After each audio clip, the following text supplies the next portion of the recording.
Friends, welcome to our channel exam express. दोस्तों, जैसे कि हमारे यूपी ट्रिपल एससी पैट के प्रीवियस ईयर जीके की क्लास चल रही है, तो ये दूसरी क्लास है। अगर आपने पहली क्लास नहीं देखी है तो आप हमारे चैनल पर आकर देख सकते हैं। ये सभी क्वेश्चन जो पिछली बार एग्ज़ाम हुआ था पैट का, ये सभी क्वेश्चन पैट के जीके के सभी वही मोस्ट इम्पोर्टेंट क्वेश्चन है दोस्तों, जो आपके आने वाली पैट की परीक्षा के लिए भी बहुत इम्पोर्टेंट हैं। तो चलिए बिना किसी देरी के शुरुआत करते हैं क्लास को।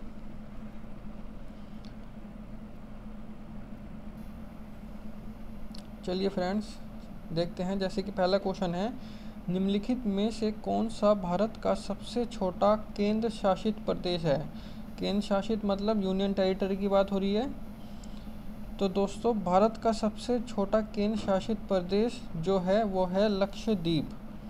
अगर हम लक्षद्वीप की बात करें दोस्तों, तो कई बार क्वेश्चन में पूछ लिया जाता है कि लक्षद्वीप कितने द्वीपों का समूह है। तो लक्षद्वीप 36 मतलब 36 द्वीपों का समूह है।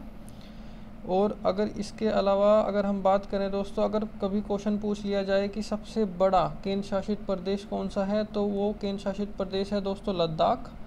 और इसके अलावा अगर कभी राज्य पूछा जाए तो सबसे बड़ा राज्य है राजस्थान और सबसे छोटा राज्य है गोवा। और अगर हम बात करें दोस्तों ज़िलों की, तो ज़िलों में सबसे बड़ा जो ज़िला है वो गुजरात का कच्छ है। आपने नाम सुना होगा कच्छकरण। कच्छ जो ज़िला है गुजरात का, वो सबसे बड़ा ज़िला है। और अगर सबसे छोटे ज़िले की बात करें तो केंद्र शासित प्रदेश है एक पुदुचेरी, उसका एक ज़िला है महे, वो भारत का सबसे छोटा ज़िला है। तो आप ये सभी फैक्ट दोस्तों याद रखेंगे। चलते हैं नेक्स्ट क्वेश्चन की तरफ। नेक्स्ट क्वेश्चन है दोस्तों, भारत के कितने राज्य बांग्लादेश के साथ सीमा साझा करते हैं। तो दोस्तों बहुत इंपॉर्टेंट क्वेश्चन है, कई बार पेपर में आया है ये। तो इसका सही उत्तर है 5। जैसे कि आप यहाँ पर मैप में देख सकते हैं, ये बीच में बांग्लादेश का मैप है। और आप राज्य देख सकते हैं, वेस्ट बंगाल है, ऊपर आपको असम दिखेगा, फिर मेघालय, फिर मिज़ोरम और त्रिपुरा। एक क्वेश्चन और बनता है दोस्तों यहाँ से कि ऐसा कौन सा राज्य है जो तीन तरफ से बांग्लादेश से घिरा है। तो ऐसा राज्य है त्रिपुरा। आप ध्यान रखेंगे दोस्तों। चलते हैं नेक्स्ट क्वेश्चन की तरफ। नेक्स्ट क्वेश्चन है, निम्नलिखित में से पोलैंड की राष्ट्रीय मुद्रा क्या है। पोलैंड की राष्ट्रीय मुद्रा पूछ रहा है दोस्तों, इसका सही उत्तर है जलोटी। अगर हम और ऑप्शन की बात करें दोस्तों, डॉलर यूएसए की करेंसी का नाम डॉलर है। अगर हम येन की बात करें तो जापान की है येन। और अगर हम टका की बात करें तो ये हमारा पड़ोसी देश बांग्लादेश की करेंसी है जो कि टका है। चलते हैं नेक्स्ट क्वेश्चन की तरफ। नेक्स्ट क्वेश्चन है दोस्तों, निम्नलिखित में से कौन उत्तर प्रदेश का लोकप्रिय शास्त्रीय नृत्य है। तो दोस्तों इसका सही उत्तर है कथक। अगर हम और ऑप्शन की बात करें दोस्तों, तो कच्ची पुड़ी आपने सुना होगा काफ़ी। जो कच्ची पुड़ी नृत्य है,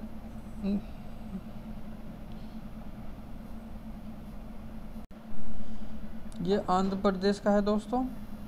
अगर हम बात करें मोहिनी अट्टम, ये केरल का है। और कथक, अब जैसे कि अभी बताया उत्तर प्रदेश का है। जो कथक कली है ये भी केरल का है। तो आप ध्यान रखेंगे, केरल के यहाँ पर 2 हैं, एक मोहिनी अट्टम है और एक कथक कली है। एक क्वेश्चन पूछ लिया जाता है दोस्तों कि कथक के फेमस डांसर हैं उनका नाम क्या है। तो वो हैं बिरजू महाराज। आप नाम याद रखेंगे दोस्तों, कई बार पेपर में पूछ लिया जाता है। चलते हैं नेक्स्ट क्वेश्चन की तरफ। नेक्स्ट क्वेश्चन है दोस्तों, निम्नलिखित में से किसके पास लोकसभा सत्र को स्थगित करने की शक्ति है। तो दोस्तों ये है भारत के राष्ट्रपति के पास। भारत के राष्ट्रपति के पास लोकसभा सत्र को स्थगित करने की शक्ति है, संयुक्त अधिवेशन बुलाने की शक्ति है। मैंने पिछली वीडियो में जैसे कि आपको बताया था कि हमारी भारतीय संसद के 3 अंग हैं, एक लोकसभा है, एक राज्यसभा है और तीसरे हैं भारत के राष्ट्रपति। तो जो सारी पावर होती है और भारत के राष्ट्रपति के पास होती है। ऑप्शन से बात करें दोस्तों, राज्यसभा अध्यक्ष की अगर हम बात करें तो राज्यसभा अध्यक्ष होते हैं हमारे वाइस प्रेसिडेंट, जैसे कि आप इमेज में देख सकते हैं, जो कि जगदीप धनखड़ हैं। और लोकसभा अध्यक्ष हमारे वर्तमान में हैं ओम बिरला जी। और भारत के राष्ट्रपति आप देख सकते हैं द्रौपदी मुर्मू और प्रधानमंत्री नरेंद्र मोदी।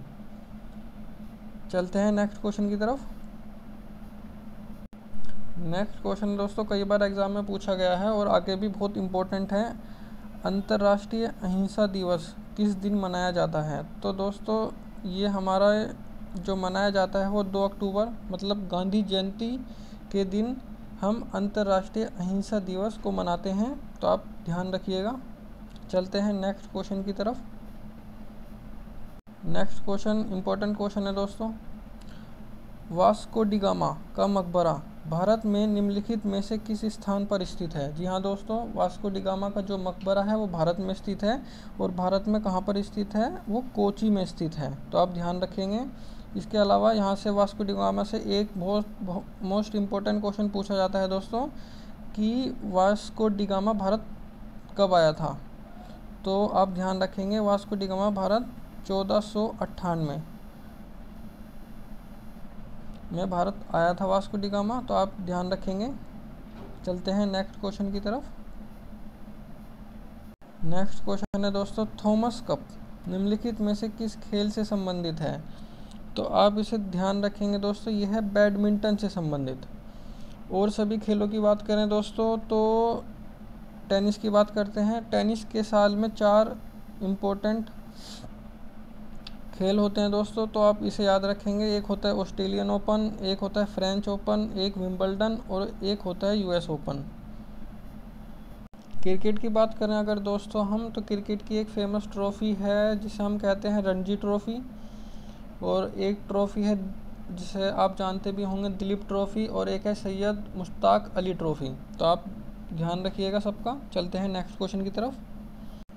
नेक्स्ट क्वेश्चन है दोस्तों, प्रसिद्ध पुस्तक विंग्स ऑफ फायर आपने सुना भी होगा, कई बार एग्ज़ाम में आया है दोस्तों और आगे भी आने वाले एग्ज़ाम के लिए बहुत इम्पोर्टेंट है। ये पुस्तक किसकी आत्मकथा है? तो ये है doctor APJ Abdul Kalam sir की आत्मकथा है ये।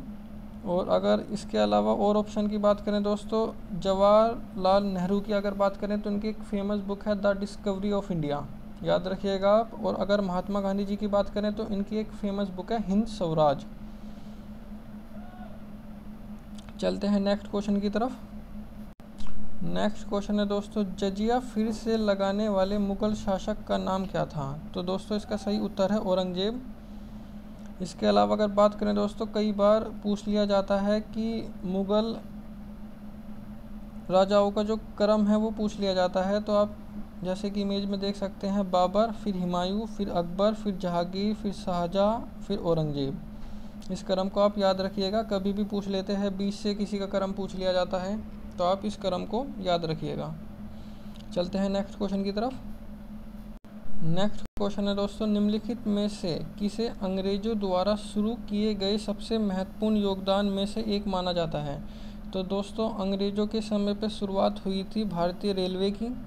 अगर आपसे कभी पूछा जाए कि भारतीय रेलवे की शुरुआत कब हुई थी, तो आप सन याद रखेंगे 1853। लॉर्ड डलहौजी के समय पे इसकी शुरुआत हुई थी, आप ध्यान रख सकते हैं 1853। कई बार एग्जाम में पूछा गया है, सन पूछ लेते हैं, तो आप इसका ध्यान रखेंगे। चलते हैं नेक्स्ट क्वेश्चन की तरफ। नेक्स्ट क्वेश्चन है दोस्तों, पंचतंत्र ये दुनिया की दूसरी ऐसी बुक है जो सबसे ज़्यादा फेमस है दोस्तों। पंचतंत्र किसके द्वारा लिखी गई है? तो ये लिखी गई है विष्णु शर्मा जी के द्वारा। और अगर और ऑप्शन की बात करें, तुलसीदास जी के द्वारा लिखी गई है रामचरितमानस, वाल्मीकि जी के द्वारा रामायण लिखी गई है, और वेद व्यास जी के द्वारा महाकाव्य महाभारत लिखा गया है, तो आप याद रखेंगे। चलते हैं नेक्स्ट क्वेश्चन की तरफ। नेक्स्ट क्वेश्चन है दोस्तों, गौतम बुद्ध ने सारनाथ में अपना पहला उपदेश दिया था। दोस्तों एक क्वेश्चन तो यही हो गया कि गौतम बुद्ध ने अपना पहला उपदेश कहाँ दिया था? तो सारनाथ में दिया था, आप ये याद रखेंगे। और दूसरा पूछा है किस मुद्रा में दिया था? तो दोस्तों इसका सही आंसर है धर्म चक्र परिवर्तन। आप इमेज में जैसे देख सकते हैं, इस मुद्रा को कहते हैं धर्म चक्र परिवर्तन, तो आप याद रखेंगे। इसका सही उत्तर है ये। नेक्स्ट क्वेश्चन पे चलते हैं। नेक्स्ट क्वेश्चन है दोस्तों, निम्नलिखित में से किस शासक के दरबारी कवि हरिसेन थे? कई बार एग्जाम में है दोस्तों।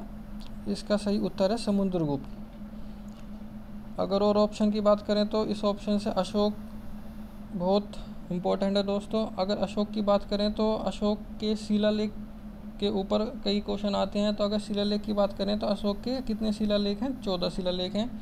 शिलालेख का मतलब दोस्तों होता है कि पत्थरों पर लिखे गए जो एडिक्ट्स मिले हैं उन्हें शिलालेख कहते हैं। तो उनकी संख्या आप याद रखिएगा, कितनी संख्या है? 14। चलते हैं नेक्स्ट क्वेश्चन की तरफ।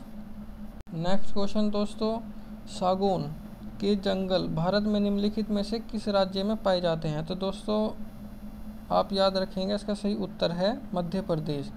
इसके अलावा दोस्तों अगर एक क्वेश्चन और इम्पोर्टेंट है कि पूरे भारत में सबसे ज़्यादा वन कहाँ पाए जाते हैं, किस राज्य में पाए जाते हैं, तो उसका भी सही उत्तर मध्य प्रदेश है। और अगर क्वेश्चन बनता है कि सबसे कम वन किस राज्य में है, तो उसका सही आंसर दोस्तों होगा हरियाणा। आप याद रखिएगा, कई बार ये भी क्वेश्चन पूछा गया है पेपर में, आने वाले एग्ज़ाम के लिए भी बहुत इंपॉर्टेंट है, तो आप इसको ध्यान रखिएगा। दोस्तों नेक्स्ट क्वेश्चन आपके लिए है, इसका जवाब आप कमेंट में देंगे नीचे। क्वेश्चन है, उत्तर प्रदेश की राजधानी लखनऊ निम्नलिखित में से किस नदी के किनारे स्थित है? दोस्तों बहुत इंपॉर्टेंट क्वेश्चन है, ये भी आने वाले एग्ज़ाम में आपके लिए बहुत ज़्यादा इम्पोर्टेंट है। आप इसको याद रखेंगे और इसका आंसर आप कमेंट बॉक्स में हमें देंगे।